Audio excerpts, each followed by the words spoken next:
Assalamualaikum warahmatullahi wabarakatuh. Perkenalkan, nama saya Sonia Faradila dengan NIM 21053037, mata kuliah pengantar ekonomi mikro, dengan dosen pembimbing yaitu Ibu Tri Kurniawati SPD MPD. Saya akan mempresentasikan jawaban dari studi kasus case yang pertama yang merupakan tugas akhir semester.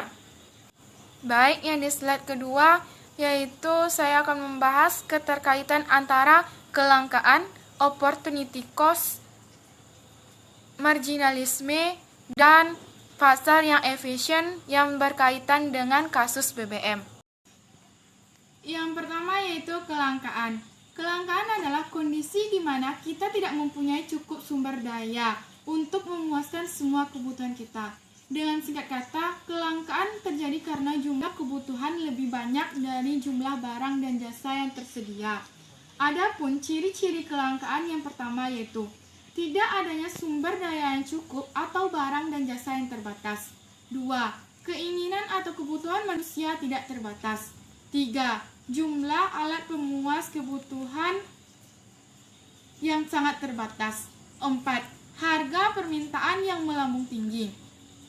Dapat kita lihat pada kasus yang pertama yaitu bisa mengalami kelangkaan, sebagaimana yang bisa kita lihat bahwa kilang-kilang yang dimiliki Pertamina tidak mencukupi untuk menghasilkan BBM.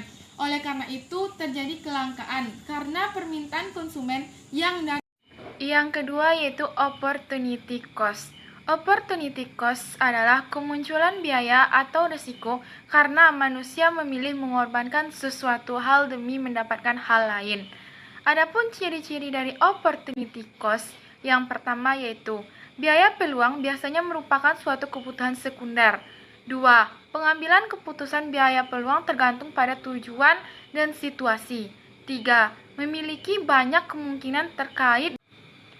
Contoh keterkaitan antara kasus BBM dengan konsep opportunity cost, yaitu bisa kita lihat dari dampak positifnya, yaitu munculnya bahan bakar kendaraan alternatif karena melonjaknya harga minyak dunia. Maka muncullah bahan bakar alternatif baru. Salah satunya yang sudah dikenal masyarakat adalah BBG atau bahan bakar gas. Mengingat Indonesia adalah salah satu alternatif yang diciptakan untuk mengurangi konsumsi BBM di masyarakat. Di sini biaya opportunity-nya yaitu BBM. Karena BBM dihilangkan dan diganti dengan sumber energi lain seperti BBG, bahan bakar gas, dan bahan bakar yang bersumberkan energi listrik.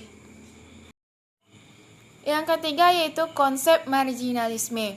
Marginalisme adalah teori ekonomi yang mencoba menjelaskan perbedaan nilai barang jasa dengan mengacu pada utilitas sekunder, atau marginalnya nilai utilitas sendiri adalah nilai kepuasan atau manfaat yang diterima oleh seseorang atau konsumen dari yang digunakan.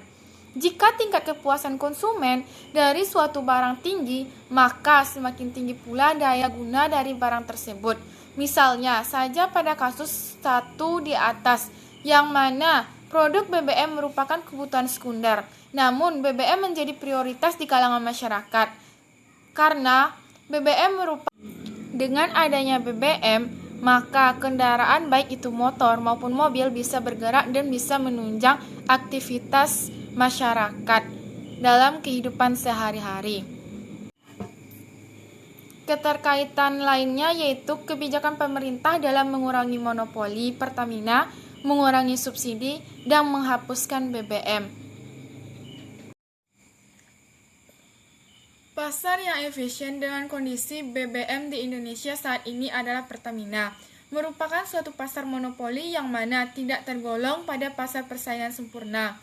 Dan pasar ini juga bisa dikatakan sebagai efisien karena penerapan efisiensi dalam mencapai laba yang maksimum, dan di sini juga dapat dikatakan bahwa penjualan BBM terjadi peningkatan kinerja operasi dari hulu ke hilir yang meningkatkan sehingga nantinya tercipta suatu pasar yang efisien. Pada slide dapat dilihat tabel yaitu menilai dampak dari kebijakan pemerintah dalam mengurangi monopoli Pertamina, mengurangi subsidi, dan menghapus BBM. Yang pertama yaitu saya akan menerangkan pengertian dari efisiensi. Efisiensi dalam ilmu ekonomi digunakan untuk merujuk pada sejumlah konsep yang terkait pada kegunaan, pemaksimalan, serta pemanfaatan seluruh sumber daya dalam proses produksi barang dan jasa yang efisiensi. Yang kedua yaitu equity. Adalah konsep atau gagasan tentang keadilan dalam ilmu ekonomi, khususnya yang berkaitan dengan perpajakan atau ekonomi kesejahteraan. Lebih khusus lagi, ini merujuk pada kesempatan hidup yang sama. Yang ketiga yaitu growth. Growth diartikan sebagai upaya untuk meningkatkan kapasitas produksi untuk mencapai penambahan output suatu wilayah dengan ukuran tertentu. Biasanya teknik pengukuran digunakan adalah produk domestik bruto atau produk domestik regional. Yang keempat yaitu stability. Stability adalah ketika indikator makro ekonomi bergerak pada arah yang menguntungkan dan tidak banyak berubah dari waktu ke waktu. Indikator tersebut mencakup pertumbuhan ekonomi, inflasi, nilai tukar, dan suku bunga, dan juga bisa diartikan sebagai keadaan di mana pertumbuhan ekonomi berlangsung secara berkelanjutan, yang artinya pertumbuhan arus barang atau jasa dan uang. Dari tabel, saya setuju dengan kebijakan untuk mengurangi monopoli Pertamina dan menghapus BBM. Namun saya kurang setuju dengan mengurangi subsidi. Karena dengan mengurangi subsidi maka akan merusakkan dan menyulitkan masyarakat golongan bawah untuk membeli BBM. Harapan saya sebagai warga negara Indonesia yaitu semoga rencana untuk mengurangi subsidi BBM tidak dilaksanakan. Karena jika dilaksanakan akan menimbulkan keresahan ke seluruh Indonesia, dari Sabang sampai Merauke bisa disalurkan secara merata dan dengan harga pembelian yang sama rata di semua daerah.